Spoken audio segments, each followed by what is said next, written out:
Página 261. Salt Sugar Fat por Michael Moss. ¿Cómo nos engancharon los gigantes de la comida?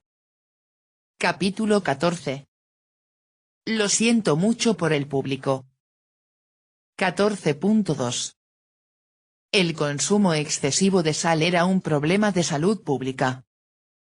Si había un grupo de consumidores al que la industria alimentaria llegó a temer más, era la organización llamada Centro para la Ciencia en el Interés Público, simplemente porque era tan despiadadamente eficaz. Fundado en 1971, este grupo de activistas llegaría a tener 900.000 suscriptores a su boletín de nutrición, lo que le daría una gran influencia, y no solo en Washington. Su formidable equipo legal, que maneja leyes destinadas a frenar la publicidad engañosa, podría generar tal angustia en la industria alimentaria que las empresas a menudo se apresurarían a presentar reformas incluso antes de que se presentara una demanda. Desde 2005, la organización ha obligado a Kellogg a limitar su publicidad a los niños pequeños, a Sara Lee a dejar en claro que su pan integral tiene solo un 30% de granos integrales y a PepsiCo a cambiar la etiqueta de su jugo Tropicana Peach Papaya para reflejar el hecho que no tiene melocotón ni papaya y no es un jugo. Estamos abiertos a escuchar inquietudes legítimas, y esta parecía una preocupación razonable, dijo un funcionario de PepsiCo al resolver el caso de Tropicana. El director ejecutivo del grupo, Michael Jacobson, se formó como microbiólogo en el MIT, y unos años después de que se iniciara el grupo, se encendió el interés de Jacobson por la sal. Acababa de terminar un proyecto en el que examinaba los conservantes, colorantes y auxiliares de procesamiento químico que utilizaban las empresas de alimentos para fabricar sus productos. Tan aterrador como algunos de estos podrían haber parecido, vio el objetivo mucho más tangible y apremiante de la sal. Vio cómo las tasas de presión arterial alta del país se disparaban y cómo la investigación vinculaba este flagelo con el sodio. Jacobson llegó a ver la sal, junto con la grasa y el azúcar, como los mayores problemas en los alimentos procesados. Me di cuenta de que los ingredientes convencionales como la sal probablemente eran mucho más dañinos que los aditivos que había estado estudiando, me dijo.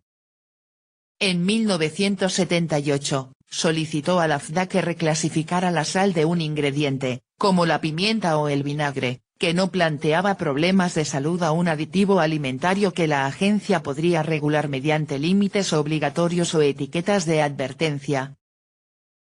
En Frito-Lay, Lin consideró que los problemas planteados por Jacobson eran perfectamente razonables desde una perspectiva científica. Podía cuestionar la calidad de la investigación, pero vio la premisa básica como lógica y estuvo de acuerdo en que el consumo excesivo de sal era un problema de salud pública. Además, cuando los reguladores federales tomaron en serio la petición de Jacobson y abrieron debates sobre la posibilidad de regular la sal, Lin vio esto como cualquier cosa menos una amenaza para Frito-Lay. Él vio esto como una oportunidad para su empresa. El producto más icónico de Frito-Lay, la papa frita, tenía menos sal que muchos otros bocadillos, especialmente los pretzels, que registraron el triple de sodio que las papas fritas. Lin pensó que la medida en Washington para regular la sal podría, de hecho, dar una ventaja a Frito-Lay. Al moverse rápidamente para reducir sus cargas de sal, creía que podrían capturar una mayor porción del mercado. Nuestros productos ya son bajos en sal, escribió Lin en un memorando de 1978 a otros funcionarios de la empresa. Sin embargo, dado que el público consume demasiado sodio de otros alimentos, sería prudente reducir el contenido de sal para mejorar las ventas. Lin solo tenía que mirar a Finlandia como un ejemplo de cómo el gobierno federal podía ser un amigo, no un enemigo. Allí, las autoridades exigían a los fabricantes que etiquetaran sus alimentos más salados con la advertencia alto contenido de sal, pero también, lo que es más importante, incentivaban a estas mismas empresas a producir versiones de sus productos con menos sal. Hizo esto al permitir que las empresas con estos artículos más saludables los promovieran de una manera poderosa, podían etiquetar sus cajas y bolsas con la frase reconfortante bajo en sal. Aquí es donde Lin quería que Frito-Lay fuera. Entonces, Robert Lin lanzó a su personal al problema de encontrar una manera de reducir la dependencia de la sal de la empresa. Un documento escrito a mano por su equipo titulado Estrategia de Sal muestra cómo persiguieron este objetivo desde numerosos ángulos, algunos de los cuales involucraron una investigación y un estudio considerables. Las iniciativas que examinaron iban desde ajustar el contenido de grasa en las papas fritas de una manera que pudiera reducir la necesidad de sal hasta modificar la forma de los cristales de sal para aumentar su impacto. En este asunto de alterar la forma física de la sal, había dos escuelas de pensamiento en competencia. Uno argumentó que los cristales más grandes eran la forma más eficiente de hacerlo, ya que parecían golpear la lengua con mayor fuerza. El otro abogó por cristales más pequeños, lo que significaba moler la sal hasta convertirla en un polvo fino que creaba más área de superficie para que la saliva de la lengua interactuara con la sal y acelerara las señales inductoras de placer al cerebro. Lin se acercó a los fabricantes de sal y los instó a obtener detalles sobre sus diferentes moliendas de sal. Grandes o pequeños, sin embargo, había un asunto: él sabía que Frito-Lay mantendría inviolable, la gente tendría antojo de chips Frito-Lay por su sabor salado y grasoso. Si esto pudiera suceder con menos sal, bien. Pero si hubiera la más mínima caída en el atractivo, cualquier conversación sobre la reducción de las cargas de sal estaría muerta al llegar. Lin entendió esto. En términos generales, me dijo, la comida que te hace sentir bien es la comida que quieres comprar más. Hay publicidad, pero la diferencia que hace es menor. El 90% se trata de hacerte sentir bien, y sentirte bien significa saber bien. Mucho antes de que pudiera probar cualquiera de estas técnicas de reducción de sal en grupos focales, Lin intentaría lidiar con las ineficiencias que vio.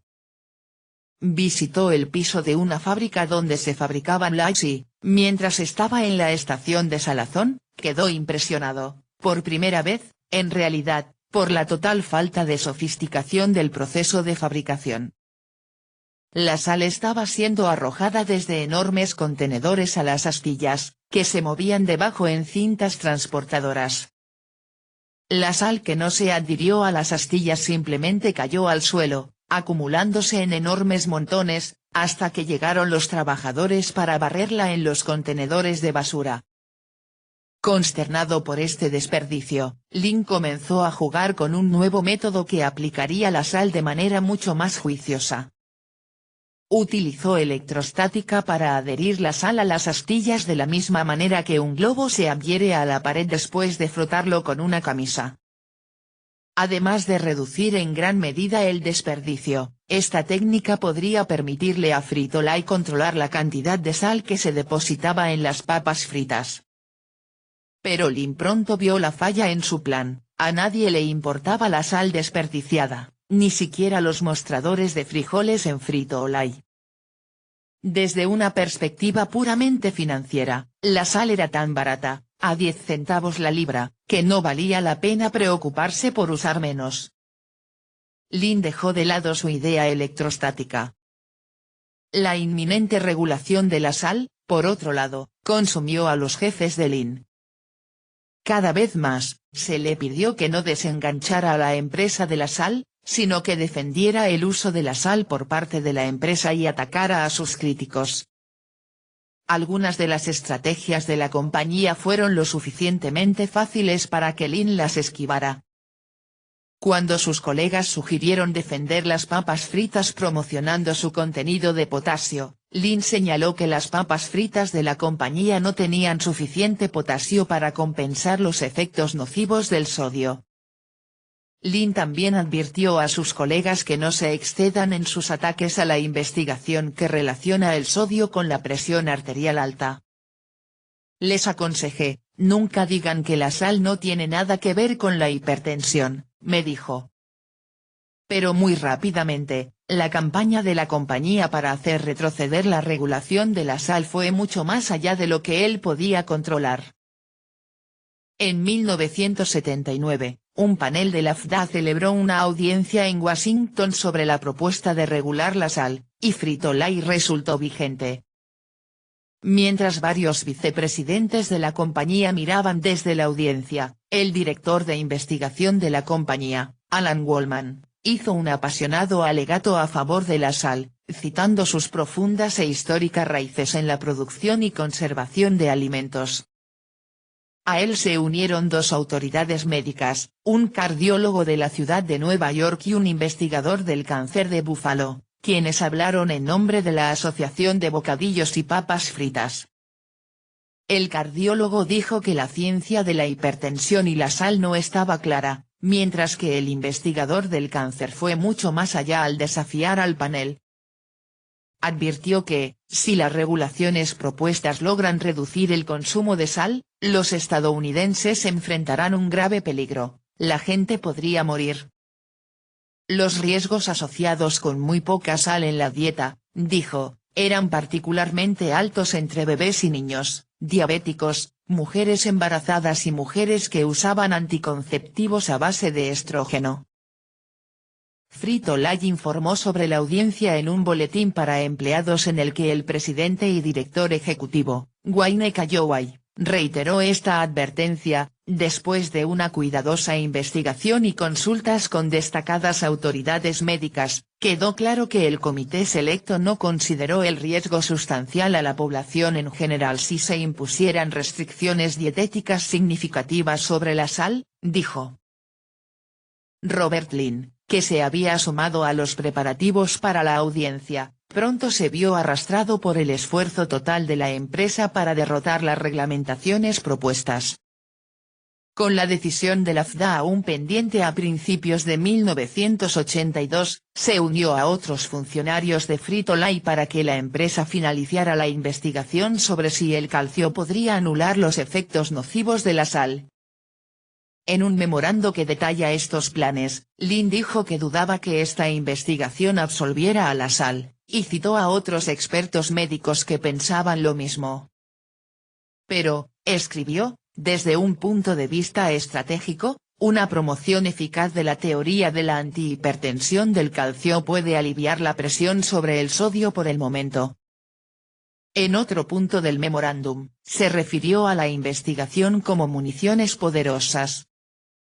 Cuando le pregunté a Lin sobre el memorando, caracterizó la investigación del calcio como una táctica de distracción que tipificaba la lucha total de la compañía para defender su uso de la sal. Puede haber algunas personas que crean que el calcio podría funcionar, pero yo no lo creía, dijo. Pepsi es una buena compañía, pero no hicieron algunas cosas del todo bien, y una de ellas fue la sal de guerra. Era un espíritu machista que tenían, que decía, mantén tus manos fuera de mi compañía. Al final, el tiempo estuvo del lado de la industria alimentaria. La regulación propuesta había surgido durante la última mitad de la administración Carter, que pronto se preocupó por asuntos como la crisis energética y la situación de los rehenes iraníes. En medio de todas las malas noticias para el presidente Carter, los cabilderos de la industria alimentaria se defendieron fácilmente de las restricciones propuestas a la publicidad televisiva dirigida a los niños. En 1982, los burócratas federales estaban agazapados por el miedo a la administración Reagan cuando la Administración de Drogas y Alimentos finalmente respondió a la petición de Jacobson sobre la sal. El panel asesor que inicialmente abordó el asunto 4 años antes se había puesto del lado de él y concluyó que la sal ya no debería disfrutar de su designación general como aditivo alimentario seguro. Normalmente, la recomendación del panel habría sido adoptada por la FDA, según un funcionario que luego escribió un análisis de la decisión de la agencia. De hecho, los funcionarios que dirigían la FDA en ese momento coincidieron en que reducir el consumo de sal era un objetivo valioso. Pero este no fue un momento fácil para ellos para ser agresivos en el trato con las empresas estadounidenses. Imponer regulaciones gubernamentales a los fabricantes de alimentos no estaba en las cartas. Entonces, en lugar de regular la sal, la FDA anunció que trataría de alejar al país de la sal a través de medios más suaves, educando a los consumidores sobre los peligros para la salud.